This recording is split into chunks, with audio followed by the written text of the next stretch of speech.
السلام علیکم ورحمۃ اللہ وبرکاتہ. الحمدللہ رب العالمین والعاقبۃ للمتقین والصلاۃ والسلام علی رسولہ الکریم. اعوذ باللہ من الشیطان الرجیم. بسم اللہ الرحمن الرحیم. قال اللہ تعالی فی القرآن المجید والفرقان الحمید. لقد کان لکم فی رسول اللہ اسوۃ حسنہ. محترم حضرات، ہم سیرت رسول اکرم صلی اللہ علیہ وسلم پر گفتگو کر رہے ہیں اور آج اس کا 160واں پروگرام ہے. ہم اللہ تعالیٰ سے دعا کرتے ہیں کہ اللہ تعالیٰ صحیح بات سمجھنے کی اور صحیح بات کہنے کی توفیق عطا فرمائے. ہم بات یہ کر رہے تھے کہ اللہ کے رسول صلی اللہ علیہ وسلم نے دعوت کا کام شروع کیا تو کس انداز میں شروع کیا، کس کو پہلے دعوت دی. دوسری گفتگو ہم نے یہ کل شروع کی تھی کہ اللہ کے رسول صلی اللہ علیہ وسلم نے دعوت کس چیز کی سب سے پہلے دی. تو میں نے آپ کو بتایا تھا کہ بنیادی طور پر مکے میں جو دعوت تھی اللہ کے رسول کی، وہ 3 چیزوں پر ڈیپینڈ تھی. 3 چیزوں کی دعوت تھی. سب سے پہلی دعوت یہ تھی کہ اللہ کو مانا جائے. دوسری، رسول پر ایمان لایا جائے. اور تیسری چیز تھی کہ مرنے کے بعد ہر آدمی کو کھڑا ہونا ہے اور اس کو حساب کتاب دینا ہے. جو بات میں کہہ رہا ہوں اس کو آپ غور سے سنیے گا. اسلام کے جتنے احکامات ہیں سارے احکامات اسٹیپ بائی اسٹیپ ہیں، تدریجن ہیں. تدریجن سمجھتے ہیں؟ ایک ساتھ کسی بھی احکام کو الا ماشاء اللہ اسلام نے امت پر نہیں ڈالا، دھیرے دھیرے لا کر کے ایک فائنل اسٹیج پہ رکھا. ہر چیز میں نماز شروع میں 2 رکعت تھی، پھر نماز جب فرض ہوئی اس کے باوجود بھی درمیان میں بہت سی چیزیں، ابو داؤد کی روایت ہے کہ بہت سی چیزوں میں اوپر نیچے ہوتا رہتا تھا. نماز میں سلام کا جواب دے دیا جاتا تھا، اشارے سے کبھی دے دیا جاتا تھا. اللہ کے رسول صلی اللہ علیہ وسلم پر اللہ تعالیٰ نے دھیرے دھیرے احکامات نازل کیے. اس کی بنیادی وجہ یہ تھی کہ ایک ساتھ اگر پہلے دن ہی فرضیت ٹوٹل کر دی جائے گی، اگر ایک آدمی ایک لمحے کے لیے بھی انکار کرے گا تو گنہگار ہو جائے گا. لہذا دھیرے دھیرے اس کو لا کر کے عادت ڈالی گئی. سوائے ایک حکم ایسا ہے کہ جس میں کوئی تدریج اختیار نہیں کی گئی، کوئی اسٹیپ بائی اسٹیپ کام ہے، وہ ہے شرک. اس میں کوئی ذرہ برابر کا بھی ایک لمحے کی بھی فرصت نہیں دی گئی. ہر چیز کو اللہ نے برداشت کیا، اپنے رسول کے مزاج کو اس طرز پہ ڈھالا. لیکن شرک کے معاملے میں پہلے دن سے اس نے بات کی کہ کمپلیٹ ختم ہونا چاہیے. اللہ کے رسول صلی اللہ علیہ وسلم نے بھی دعوت کا آغاز شرک سے کہ شرک قطعی اللہ کو برداشت نہیں ہے. نبی کریم صلی اللہ علیہ وسلم نے اس میں بڑی ڈیپ اسٹڈی کی، مطلب اپنے پورے معاشرے کو دیکھا اور دیکھنے کے بعد یہ سب سے پہلے یہ طے کرنا ہوتا تھا کہ شرک آتا کہاں سے ہے. جب تک وہ جڑیں نہیں کاٹی جائیں گی تب تک شرک بند نہیں ہو سکتا. یہ جو بات میں کہہ رہا ہوں یہ بڑی گہری بات ہے. ڈائریکٹ اگر یہ بات کہی جاتی کہ اللہ کے ساتھ شریک نہیں کرو، ٹھیک ہے، لیکن نبی کریم صلی اللہ علیہ وسلم نے اس کے ایک ایک پہلو کو سمجھنے کی کوشش کی اور اللہ نے آپ کی پوری ہدایت فرمائی کہ محمد صلی اللہ علیہ وسلم یہ یہاں سے جراثیم آتے ہیں شرک کے، لہذا ان کو ایک ایک کو کیا کرو، کٹ کرو. جو شرک کے جراثیم آتے ہیں، سب سے پہلے جس چیز نے لوگوں کو شرک کی طرف ابھارا، اس میں پرانی جو قومیں ہیں، مجوسی ہیں، ہندو ہیں، قریب کی قومیں اسلام سے یہودی ہیں، نصرانی ہیں. یہ جو ہندو قوم ہیں یا مجوسی قومیں ہیں، ان کے یہاں یہ پرابلم تھی کہ ایک ہی چیز، ایک ہی رب اگر مانا جائے گا تو یہ کیسے ممکن ہے کہ وہ سورج مطلب روشنی بھی پیدا کرتا ہے اور تاریکی بھی پیدا کرتا ہے؟ یہ ایک ان کے سامنے سوالیہ نشان تھا. ہر چیز اگر آپ دیکھیں گے، قاری طیب الرحبہ نے ایک بڑی لمبی لسٹ گنائی ہے کہ پروردگار عالم ایک ایسی ذات ہے کہ جس نے بیک وقت ہر چیز کا تضاد پیدا کیا ہے. ہر چیز کا تضاد ہے، اگر دن ہے تو رات ہے، ظلم ہے تو ادھر اللہ تعالیٰ کے منصرت کرنے والے ہیں، شرارت کرنے والے ہیں تو ملائکہ کے صفت والے بھی لوگ موجود ہیں. ہر چیز میں ڈبل ڈبل ہے. یہ مجوسیوں کو سب سے پہلے یہ بات کھٹکی کہ صاحب کم سے کم دو خدا تو ضرور ہونا چاہیے، کیونکہ ایک خدا اگر تاریکی پیدا کرتا ہے تو یہ ممکن نہیں ہے کہ وہی خدا پھر روشنی بھی پیدا کرے. پروردگار عالم نے نبی کریم صلی اللہ علیہ وسلم کے ذریعے بڑے دلائل اس کے دیے. ایک ہی ماں سے دو بچے پیدا ہوتے ہیں، ایک لڑکا ہوتا ہے ایک لڑکی ہوتی ہے. ہونا یہ چاہیے تھا کہ کوئی ایک ہی پیدا ہوتا رہتا. اللہ تعالیٰ نے وہاں سے بتایا کہ معاملہ دیکھو یہاں سے ہے، اور اس میں جو ہم نے رکھا ہے ایک دوسرے کی تضاد چیزیں، اس کی بنیادی وجہ یہ ہے کہ کسی چیز کو سمجھنے کے لیے اس کا ضد ضروری ہے. ہم آپ سے روشنی کی خوب بات کریں، آپ کو تاریکی کا علم ہی نہیں ہے تو آپ روشنی کو زیادہ سے زیادہ سمجھ نہیں سکتے. جب تاریکی دیکھتے ہیں تب روشنی کی اہمیت ہوتی ہے، جب روشنی دیکھتے ہیں تو تاریکی کے بارے میں معلوم ہوتا ہے. لہذا نبی کریم صلی اللہ علیہ وسلم نے سب سے پہلے اس بات کی بات کی کہ دیکھو ہر چیز کا خالق اور مالک پروردگار عالم ہے. یہ جو تمہارے دماغ میں شرک اس طرف سے آیا ہے، آپ یہ دیکھیں کہ ایک ماں سے دو بچے پیدا ہوتے ہیں، ایک لڑکی ہوتا ہے ایک لڑکا ہوتا ہے. یہ تو درکنار ہے. اسی ماں سے پیدا ہونے والے بچے، ایک کا آئی کیوب ایک ہوتا ہے، ایک کا آئی کیوب ایک ہوتا ہے. اگر آپ صرف ڈفرینسز دیکھتے جائیں گے صرف پیدائش میں تو سینکڑوں ایسے فرق ہیں جو موجود ہیں. ایک ہی بچہ، ایک ہی ماں کے پیٹ سے بچہ پیدا ہوتا ہے، سب کے انگوٹھے کے نشان الگ الگ ہوتے ہیں، کوئی بھی ایک دوسرے سے ملتا جلتا نہیں ہے. تو یہاں سے شرک آتا ہے. اللہ کے رسول صلی اللہ علیہ وسلم نے ہر چیز کو منسوب کیا کہ خالق ہر چیز کا رب ہی ہے، وہ چاہے روشنی ہو اور چاہے تاریکی ہو. نمبر 1. نمبر 2، یہ جو شرک اب بتانے جا رہا ہوں یہ آج بھی اسی طریقے سے پیدا ہوا ہے. کسی آدمی یا کسی چیز کی کے رسپیکٹ میں تعظیم سے شرک شروع ہوتا ہے.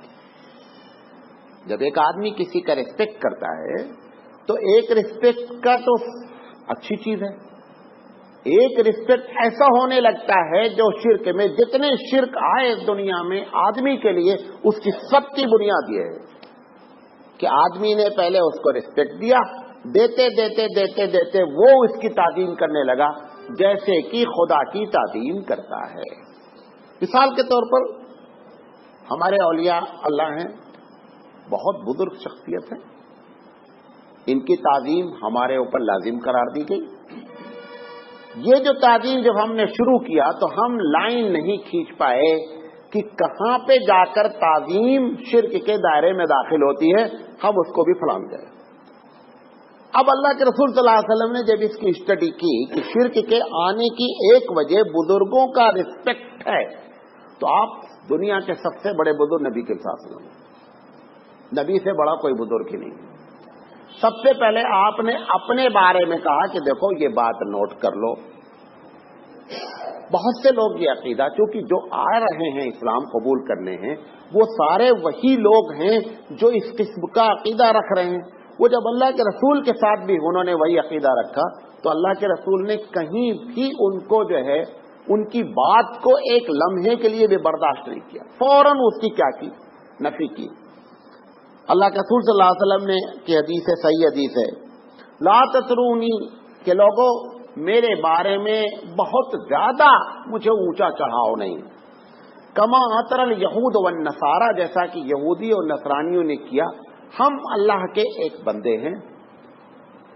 ایک مرتبہ ایک صاحب نے نبی کریم صلی اللہ علیہ وسلم کو لفظ آقا استعمال کیا. حالانکہ لفظ آقا عربی زبان میں دونوں معنی میں استعمال ہوتا ہے، سید کے معنی میں بھی استعمال ہوتا ہے، غلام کے معنی. لیکن جس وقت انہوں نے جس ٹون میں بات کی اس آقا سے مراد پروردگار عالم.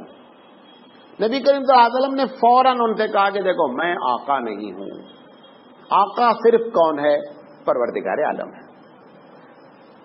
اس کے بعد آپ نے کہا کہ دیکھو، پھر اس نے کہا کہ آپ دنیا کے سب سے زیادہ افضل شخص ہیں. حضور نے فرمایا یہ برداشت کیا جا سکتا ہے، یہ جو تم نے بات ابھی دوبارہ کہی یہ برداشت کی جا سکتی ہے اور یہ بات سچ بھی ہے. حضور نے تو برداشت یا اس قسم کی بات کہی کیونکہ آپ اپنے طور پر، لیکن یہ ہمارا اہل سنت والجماعت کا عقیدہ ہے کہ اللہ کے بعد اگر کوئی ذات ہے تو وہ نبی کریم صلی اللہ علیہ وسلم ہے. لیکن یہ کہنے کے پر ایک خط آپ کو کھینچنا پڑتا ہے. اتنی تعظیم نہیں ہونی چاہیے کہ جس تعظیم سے اللہ کی طرف کیا ہو جائے، معاملہ بن جائے.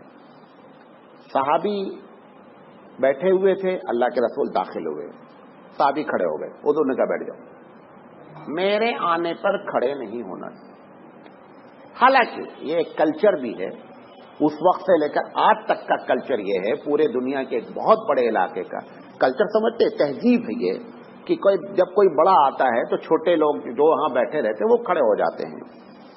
اللہ کے رسول صلی اللہ علیہ وسلم نے اس کو منع اس لیے کیا کہ اگر ہم نہیں منع کریں گے تو کہیں ایسا نہیں ہو کہ کھڑا ہوتے ہوتے ہم کو ایک دم لے جا کر کے کہاں ملا دیں، پروردگار عالم سے ملا دیں. لہذا آپ نے منع فرمایا. حالانکہ ہمارے یہاں یہ آج بھی اس پر فتویٰ ہے کہ اگر کسی کے بڑے کے آنے پر کوئی چھوٹا کھڑا ہو جاتا ہے تو اس کی اجازت دی جاتی ہے، کیونکہ یہ کلچر ہے. اللہ کے رسول کے منع کرنے کی بنیادی وجہ کہ کہیں یہ مجھے خدا کی لسٹ میں داخل نہیں کر دیں. تو تعظیم کو اللہ کے رسول نے کیا کیا، اس کے ایک لائن کھینچی کہ تعظیم یہاں تک ہو سکتی ہے، اس کے علاوہ نہیں ہوتی. وہ لائن کیا ہے؟ وہ لائن یہ ہے کہ جو تعظیم تم رب کے لیے کرتے ہو وہ کسی کے لیے نہیں کرو گے. یہ لائن ہے. کوئی بھی کتنا بڑا بھی بزرگ ہو جائے، جو کچھ تم اللہ کے لیے کرتے ہو کسی کے لیے نہیں کرو گے.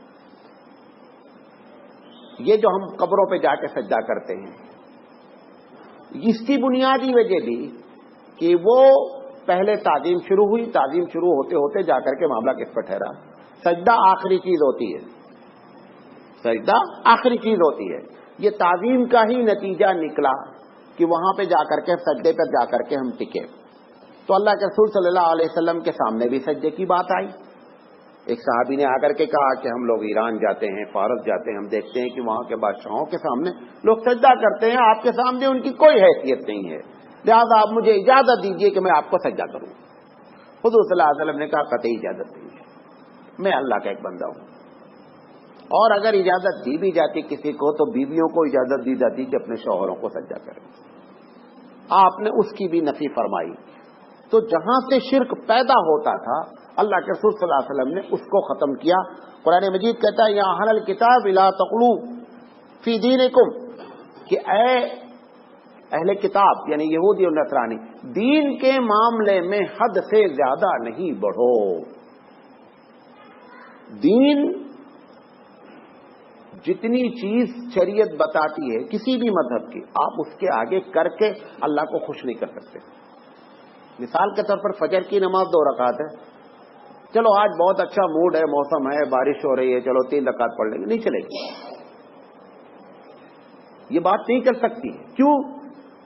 یہ جو بات کہہ رہا ہوں اس کو آپ اپنے پلوں میں باندھ لیں. اچھائی کی تعریف شریعت کرتی ہے. جتنی ہمارے اندر خرافات ہے اس کی صرف وجہ ہے کہ ہم نے اچھائی کی ڈیفینیشن خود کرنی شروع کر دی. اگر اچھائی کی ڈیفینیشن، اچھائی کی تعریف اللہ اس کے رسول کے ہاتھ میں دے دی جائے، ساری بدعت اور سارا شرک اپنے آپ ختم ہو جائے گا. برائی سے کوئی شرک نہیں آتا ہے، زنا سے، شراب سے کوئی شرک نہیں آتا ہے. شرک آتا ہے اچھائی کی بنیاد پر. اللہ کے رسول صلی اللہ علیہ وسلم نے فرمایا، قرآن مجید میں یہ بات آئی کہ اہل کتاب دین میں حد سے زیادہ نہیں بڑھو، اور جو تم عیسیٰ علیہ السلام کے بارے میں کہتے ہو کہ یہ اللہ کے بیٹے ہیں، یہ دین سے حد سے بڑھنے کی بات ہے، لہذا اس سے پرہیز کرو۔ نبی کریم صلی اللہ علیہ وسلم کی کم سے کم 20 سے 25 احادیث ایسی ہیں کہ جس میں جہاں جہاں آپ کے بارے میں حد سے بڑھنے کی بات ہوئی آپ نے فوراً بریک مارا کہ ایسا نہیں کرو۔ کل بھی آپ کو بتایا تھا کہ وہ لڑکی گانا گا رہی تھی، اس نے کہا وفینا نبی یعلم ما فی غدن، کہ ہمارے درمیان میں ایسا نبی ہے جو کل کے بارے میں جانتا ہے۔ حضور نے کہا اس کو بند کرو، میں نہیں جانتا کل کیا ہوگا، مجھے نہیں معلوم۔ کل کے بارے میں تو درکنار ہے، اگلا سیکنڈ بھی کسی کو نہیں معلوم ہوتا۔ ابھی میں بیٹھا تھا اوپر ٹھیک ٹھاک بات کر رہا تھا، ایک سیکنڈ میں مجھے اتنا تیز چکر آیا کہ آپ حیرت، اگلا سیکنڈ کے بارے میں نہیں معلوم تھا کہ بات کر رہے تھے بیٹھے ہوئے، ایک دم گھوم گئے، ایک سیکنڈ میں ہوا۔ وہ ایک سیکنڈ موت کا بھی ہو سکتا ہے، وہ جو سیکنڈ آیا وہ سیکنڈ موت کا بھی ہو سکتا ہے۔ جب اگلا سیکنڈ نہیں معلوم ہے تو اگلا دن تو بہت بڑی بات ہے۔ ہمارا معاملہ جو پھنسا ہے وہ اسی میں پھنسا ہے۔ اللہ کے رسول صلی اللہ علیہ وسلم نے قطعی اس کی تیسری وجہ، جو شرک شروع ہوتا ہے وہ مڈل کا جو چیز ہوتی ہے نا، واسطہ والا، واسطے سے شرک شروع ہوتا ہے۔ قرآن مجید میں ایک بڑی عجیب و غریب آیت ہے، میں آپ کو اس کو پڑھتا ہوں اور اس کا ترجمہ کرتا ہوں۔ کہتا ہے اللہ تعالیٰ قل ادعوا الذین زعمتم من دونہ، اللہ تعالیٰ کہتا ہے کہ کہہ دیجئے محمد صلی اللہ علیہ وسلم، جن کو تم پکارتے ہو اس زام سے، اس امید سے اللہ کے علاوہ، من دونہ فلا یملکون الضر، وہ ذرہ برابر کی بھی تم کو تکلیف نہیں پہنچانے کے مالک ہیں۔ جس کو آپ ڈر کے، وہ مولوی صاحب کو، ڈنڈے والے کو، وہ ننگے بابا کو جو آپ جو سلام کرتے رہتے ہیں، ہمارے ڈرتے رہتے ہیں، ان کے ساتھ آپ ظلم نہیں کریں، ورنہ ان کی یہ طاقت نہیں ہے کہ آپ کو ہلا کے رکھ دیں۔ آپ امت محمدی ہیں، بہت بڑی شان ہے۔ بعض حدیثوں میں آتا ہے کہ انبیاء آرزو کرتے تھے کہ امت محمدی صلی اللہ علیہ وسلم میں پیدا ہو جائیں۔ وہ ننگے، وہ نماز چھوڑنے والے سے آپ ڈر رہے ہیں، ٹھیک ہے، وہ ہو سکتا ہے پاگل ہو سکتا ہے اللہ والا ہی ہو۔ ہم کو سکھلایا کیا گیا کہ آپ ظلم کسی کے ساتھ نہیں کریں، آپ ایسے چلتے رہیں وہ تم کو نقصان پہنچا دیں۔ قرآن مجید کہتا ہے کسی کو نقصان پہنچانے کی طاقت نہیں ہے۔ اگر آپ نے ظلم کیا ہے تو بھی وہ نقصان نہیں پہنچا سکتے ہیں۔ ہوتا کیا ہے، ظالم کے اوپر مظلوم کی دعا فوراً آ جاتی ہے۔ اس کا بھی کرنے والا کون ہوتا ہے؟ اوپر والا ہوتا ہے۔ اللہ کے رسول صلی اللہ علیہ وسلم فرماتے ہیں اتقوا دعوت المظلوم فإن بينه وبين الله ليس حجاب۔ سوئیے نہیں ملتا، سوئے تو میں بھی سو جاتا۔ اتقوا دعوت المظلوم، اے لوگوں مظلوم کی بد دعا سے بچو، کیونکہ اللہ اور اس کے درمیان میں کوئی چیز نہیں ہوتی، اپروول ہو کر آ جاتا خرچ۔ تو یہ جو آیت ہے کہہ رہا لا یملکون الضر، ذرہ برابر بھی تم کو تکلیف کے مالک نہیں ہیں، ولا تحویلا، اور نہ کسی چیز کو آئی ہوئی کو چینج کر سکتے ہیں۔ کوئی مصیبت آنے والی ہے، نہیں صاحب ہم نے منتر مار دیا، انگلی گھما دیا۔ اتنے بڑے انگلی گھمانے والے ہوتے تو اپنی ذات کو صحیح کر لیتے، کوئی انگلی نہیں گھماتا۔ اس کے بعد اللہ تعالیٰ اس کو غور سے سنیے، ابھی آیت ختم نہیں ہوئی۔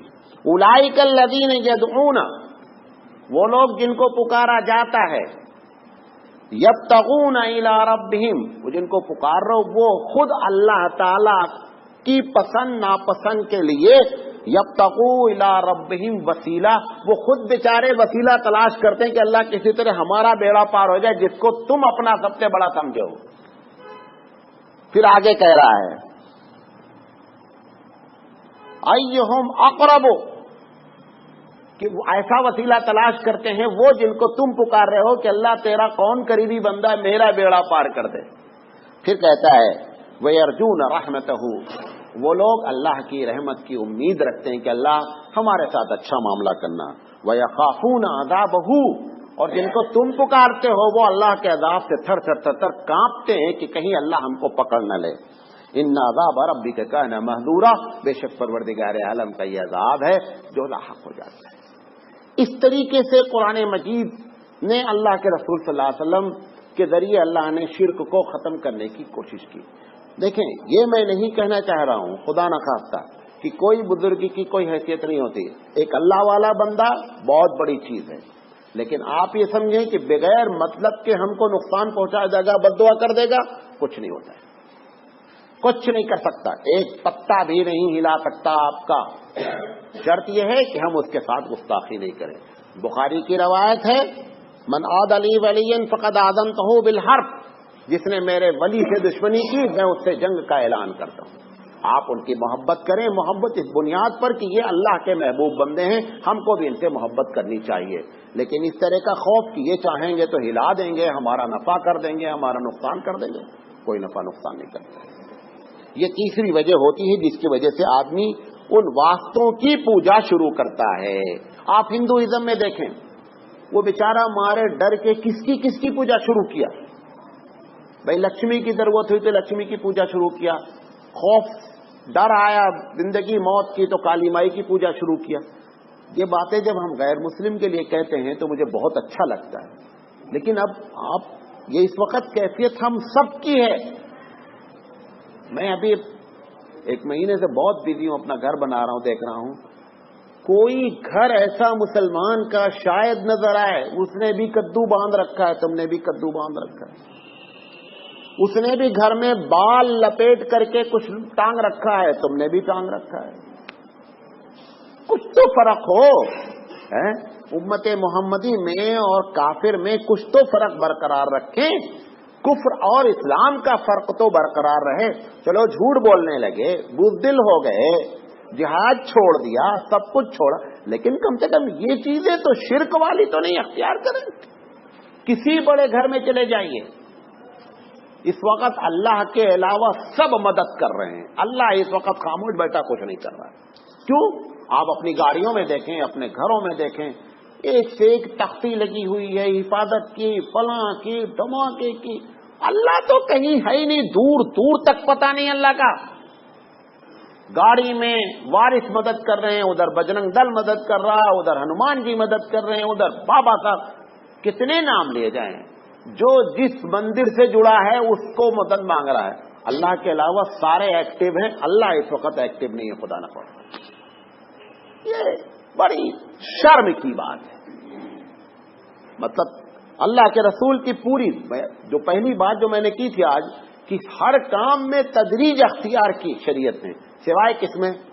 شرک. اس نے کہا پہلے دن سے اس نے کلہاڑا چلایا ہی لا الہ الا اللہ. وہ کہہ سکتا تھا اللہ تعالیٰ دوسری طرح سے کلمہ کہہ سکتا تھا اللہ واحد محمد رسول اللہ، اللہ ایک ہے، محمد اس کے رسول ہے. وہ بھی بڑی بات بولتا نہیں.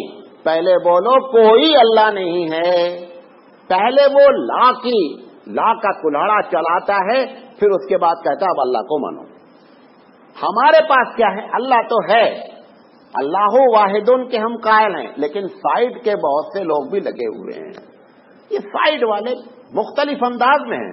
کہیں کدو کی شکل میں گھر بن رہے ہیں، دیکھا میں نے غیر مسلم نے ایک عجیب شکل کا وہ ٹانگ رکھا ہے، مسلمان نے بھی ٹانگ رکھا ہے. مسلمان نے بھی ویسے ہی کالا کپڑے میں، وہ مطلب نہیں کیا چیز ہے، وہ کس کی طرف اشارہ ہے، کوئی زبان نکالے ہے تو کوئی دانت نکالے ہے، مطلب کوئی آئے گا تو ہم تم کو کھا لیں گے. مسلمان نے بھی ٹانگ رکھا ہے. یہ جو ہندوستان میں غیر مسلم مسلمان نہیں ہو رہا ہے، وہ کیوں مسلمان ہو؟ وہ دیکھتا ہے ہم نے لکھا ہے کالی مائی مدد کرو، تم نے بھی لکھ رکھا ہے یا وارث مدد کرو. بھائی شخصیت ہی تو الگ ہوئی، نہ تم اللہ سے جڑے ہو نہ ہم اللہ سے جڑے ہیں. کیوں تمہارے مذہب کو قبول کر لے؟ کون سی ایسی چیز ہے تمہارے مذہب میں جو ہم سے اور تمہیں ڈفرینٹ ہو رہی ہے؟ کبھی زندگی میں نہیں قبول کرے گا.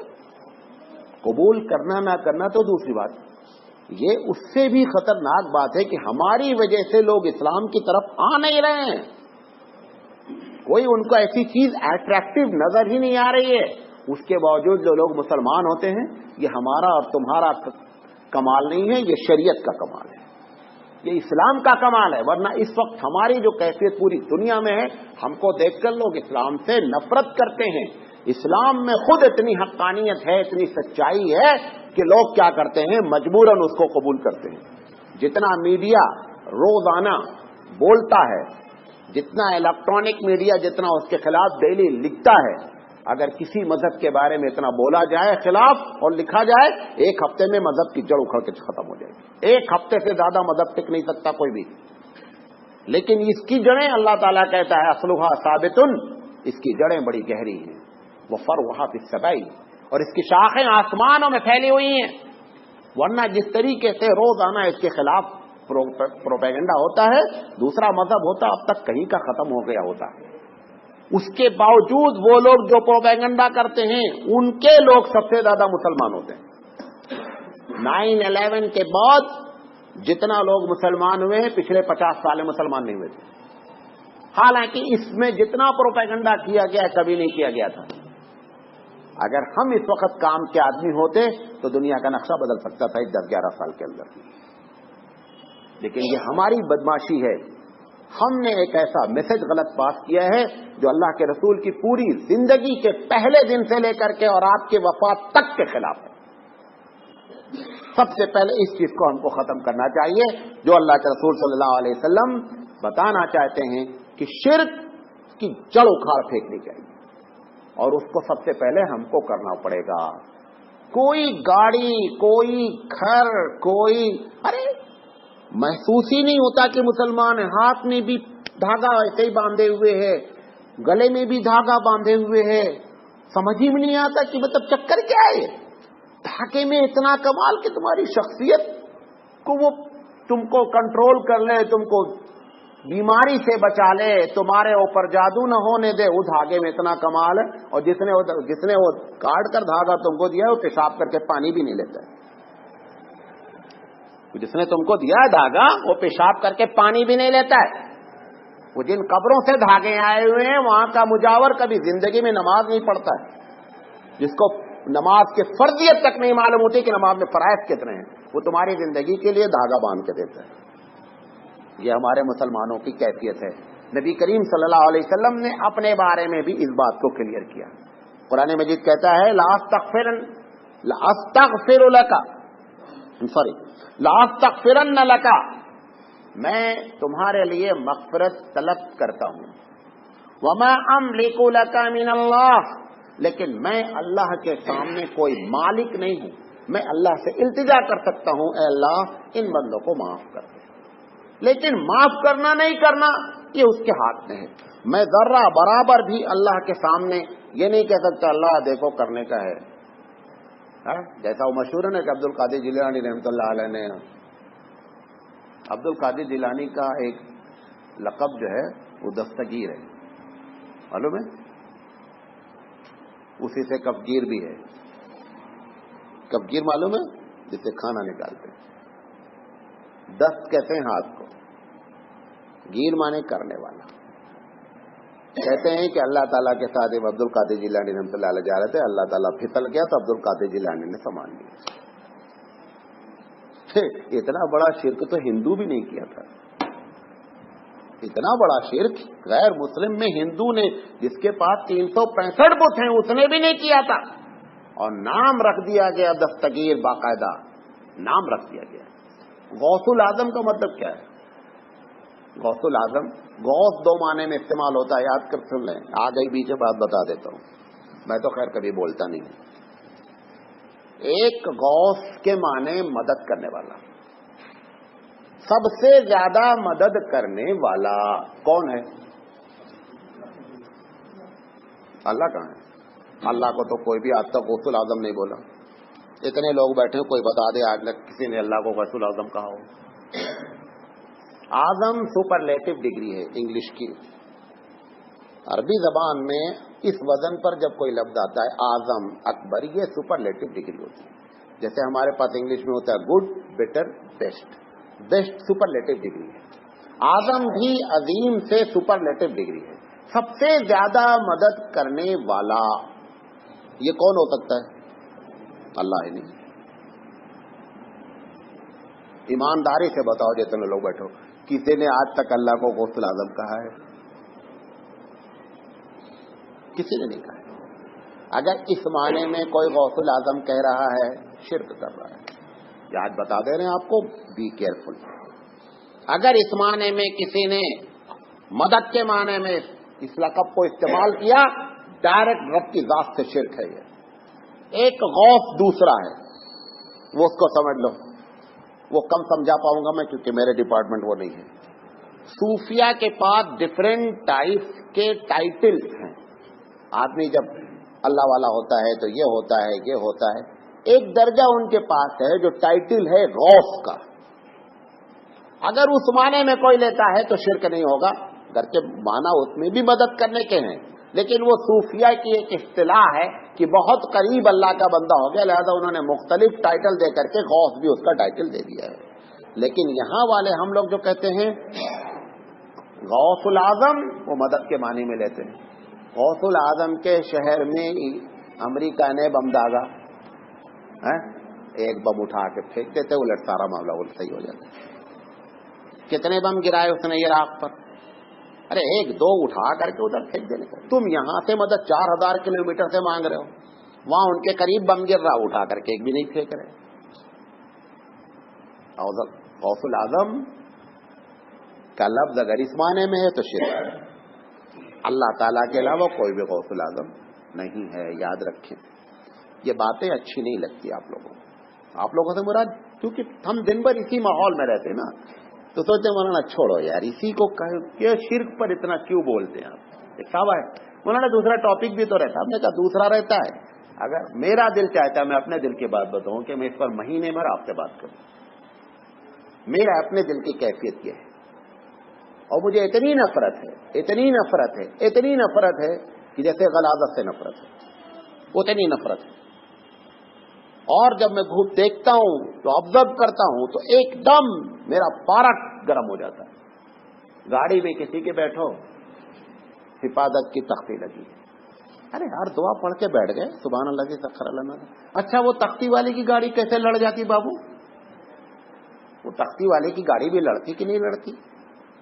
اس کی گاڑی کیسے لڑ؟ اس کی تو گاڑی کبھی زندگی میں نہیں لڑنی چاہیے. جو تختی لگائے ہوئے، جو یا وارث مدد لکھا، اس کی گاڑی کبھی نہیں لڑنی چاہیے، اس کی گاڑی بھی لڑتی ہے. اور جو کچھ نہیں لگائے اس کی بھی گاڑی لڑتی ہے. جو کالی مائی مدد لگائے اس کی بھی گاڑی لڑتی ہے. یہ کیا چکر ہے یہ؟ تو یہ تیسری وجہ ہوتی ہے کہ درمیانی لوگوں کو جب آپ عزت دیں گے تو ان کی پوجا بھی کریں گے، ان کو سجدہ بھی کریں گے. اللہ کے رسول صلی اللہ علیہ وسلم نے فرمایا کہ ہم درمیانی لوگوں کا واسطہ چھوڑو، آپ ڈائریکٹ اللہ سے بات کرو. ہم بورڈ پر لگاتے ہیں، گھر پہ بورڈ لگاتے ہیں بغیر اجازت اندر آنا منع ہے. یہ آپ کا اخلاق ہے کہ آپ پوچھیں اندر آئے، ہے نا؟ میں نے بورڈ ہٹا دیا. میں کمرہ کھول کے بیٹھا رہتا ہوں اپنے کمرے میں کمرہ بند ہی نہیں کرتا. جب کوئی پوچھتا ہے تو میں بولتا بھائی کمرہ کھلا ہونے کا مطلب آپ آ جائیے. یہ شریعت کا اصول بھی ہے. کمرہ ہم نے کھول رکھا ہے، اس کا مطلب آپ بغیر پرمیشن کے اندر آئیے. کمرہ بند کر رکھا ہے، آپ نوک کیجیے. یا ہم نے بورڈ لگا رکھا ہے کتاب بغیر اجازت نہیں آؤ، مولانا صاحب بہت اونچی چیز ہے. اللہ تعالیٰ کیا بولتا ہے؟ ادونی استجب لکم. اس کے دروازے پہ کیا لگا ہے؟ ادونی استجب لکم، مجھے پکارو میں تیری دعا قبول کرتا ہوں.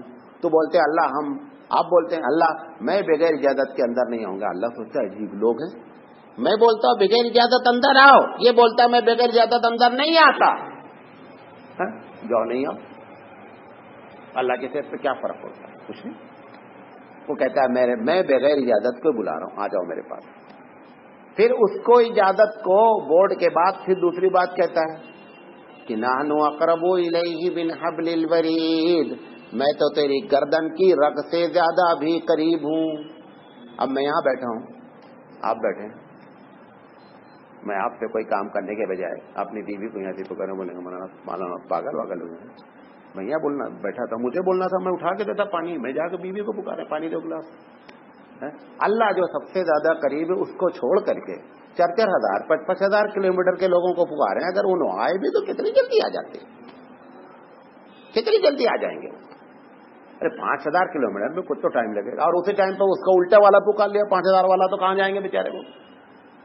کہاں جائیں گے؟ مرنے کے بعد آدمی کی طاقت کم ہوتی یا زیادہ ہوتی؟ ارے بھائی مر جاتا ہے ایک آدمی تو اس کا پاور بڑھ جاتا ہے یا کم ہو جاتا ہے؟ گرم پانی سے نہلاؤ اس کو خوب تیز، بولتا کیا ہے نمر ہے بہت گرم ہے. وہ اپنی بدن کی تکلیف کو بھی آپ سے بیان نہیں کر سکتا. ٹھنڈے سے نہلائے تو بھی نہیں بولتا. بعض لوگوں کو برف کے اوپر رکھ دیا جاتا ہے. تو عرب دنیا میں تو لاش فوراً ملتی ہی نہیں، اس کو فریزر میں ڈال دیتے ہیں. جیسے تمہیں گوشت ڈالتے نہیں ایسے ڈال دیتے پوری باڈی کو. مہینہ بھر ویسے فریزر میں پڑی رہتی ہے، 8 دن پڑی رہتی ہے. بولتا ہے نکالو اس میں تو بہت ٹھنڈا ہو رہا ہے. مرنے کے بعد کسی کا پاور بڑھتا نہیں ہے. جو پاور ہوتا ہے سب سے زیادہ زندگی میں ہوتا ہے. اب جب زندگی میں نہیں بندہ پاور رہا، ابھی مثال کے طور پر عبد القادر جیلانی رحمۃ اللہ علیہ کی بات کر لیتے ہیں. ان کی محفل میں بیٹھ کر کے 50 آدمی ایک ساتھ اگر ان سے بات کرتے، عبد القادر جیلانی سن لیتے 50 آدمی کی بات. 25 کروڑ کی کیسے سنیں گے بابو؟ جب وہ زندہ تھے تو 50 کی بات نہیں سن پاتے تھے. اب جب ان کا انتقال ہو گیا ہے تو 25 کروڑ لوگوں کی بات کیسے سن لیں گے؟ مرنے کے بعد پاور کم ہوتا ہے، بڑھتا نہیں ہے. بات سمجھ میں آ رہی ہے جی؟ چوتھی چیز بتا کر اپنی بات ختم کریں گے، کیونکہ ہمارا وہ بتا رہا ہے 40 منٹ آپ بول سکتے ہیں، اس سے زیادہ نہیں بول سکتے. چوتھی وجہ ہوتی ہے آدمی کے شرک میں مبتلا ہونے کی، جو اس سے خرق عادت چیز، جس کو انگلش میں میریکل کہتے ہیں، معجزہ کہتے ہیں. معجزہ جب دیکھتے ہیں، آپ بھی کتنا بھی اللہ والے ہوں، ابھی ایک آدمی چھت کے اوپر اتر آوے، مولانا سراج صاحب کو چھوڑ کے تب اس کے پیچھے ادھر اصل بزرگ یہ تو بے مطلب پاگل کی طرح چلا رہا ہے، اسی کے پیچھے بھاگیں گے. آج آپ کو بتا دیں بزرگ ہوتا کون ہے. عبد القادر جیلانی رحمۃ اللہ علیہ اور مجدد الفسانی رحمۃ اللہ علیہ نے بزرگ کی تعریف کی ہے. ان دونوں کی ایک رائے ہے. کہتے ہیں بزرگ وہ ہوتا ہے جو ایک بھی سنت کو جان بوجھ کر نہیں چھوڑے. ایک بھی، وہ جیسے دھاگا لے کر آئے ہو نا، وہ پیشاب کر کے پانی نہیں لیتا، سنت تو درکنار ہے. ایک سنت بھی جان بوجھ کر نہیں چھوڑے، نمبر 1. نمبر 2، جب آپ اس کے پاس بیٹھیں تو جو دل لے کر آئے تھے وہ دل لے کر واپس نہیں جائے. آپ کے دل میں کچھ نہ کچھ ہونا چاہیے، کہ تبدیلی آنی چاہیے، محسوس ہونا چاہیے کہ ہم اللہ سے دور ہو رہے ہیں. کمل بھلے 10-5 منٹ کے بعد وہ چیز نہیں برقرار رہے گی، لیکن آپ جو دل لے کر بیٹھیں وہ دل میں تبدیلی آنی چاہیے. یہ 2 پہچان